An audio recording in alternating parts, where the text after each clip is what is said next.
I grew up in an Air Force family, and my grandparents served in the U.S. Army, my grandfather on my mother's side and on my father's side, so I have a long history of service in my family.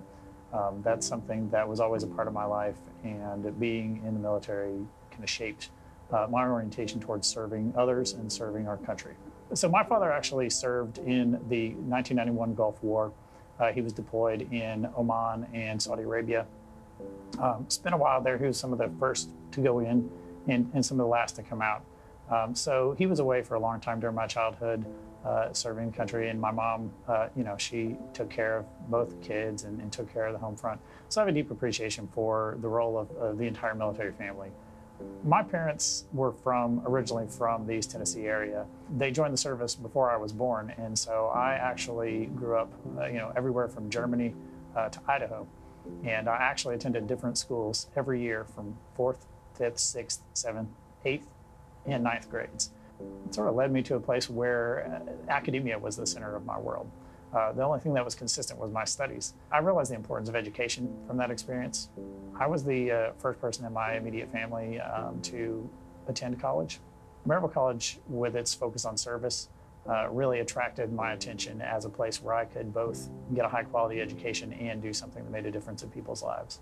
I ended up majoring in sociology because I found that my unique position as sort of an outsider everywhere I'd been in my life gave me a perspective that allowed me to step back from my own ethnocentrism, from my own assumptions, and to really use what they call sociological imagination and recognize the connections between the big picture and the personal experience. I think one of the most impactful experiences I had at Maryville College was being a Bradford Scholar. Through my work with the Bradford Scholarship Program, I volunteered at the Blount County Jail doing adult literacy education.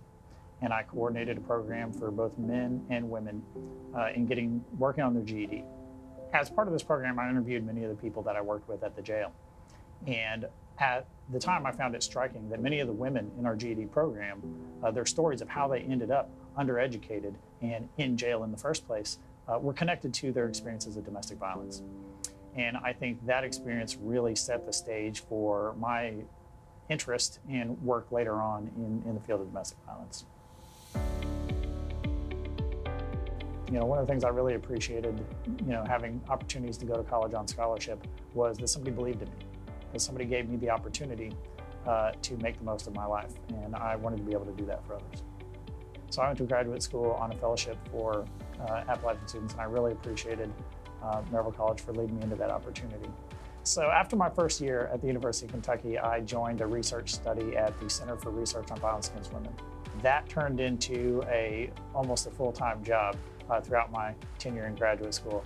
I worked with the center, and we did work that was relevant to making the lives of women who experience domestic violence and abuse better throughout the state of Kentucky. After I graduated with my PhD in 2012, I got a job at the University of Central Florida. They have a strong domestic violence program.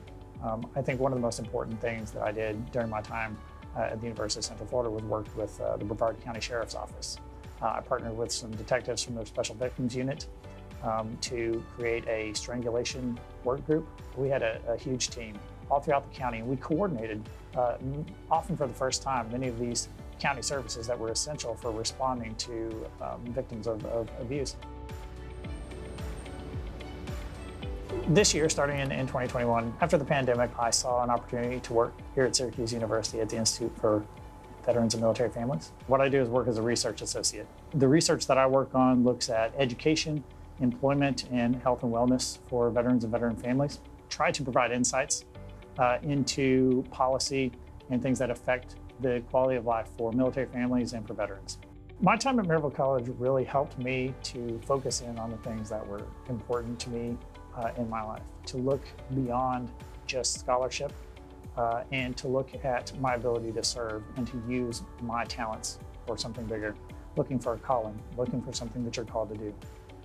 In my case, I feel like I'm called to serve other people. I think that's one of the most important things that I got out of my education was a motivation and an understanding of how to do that.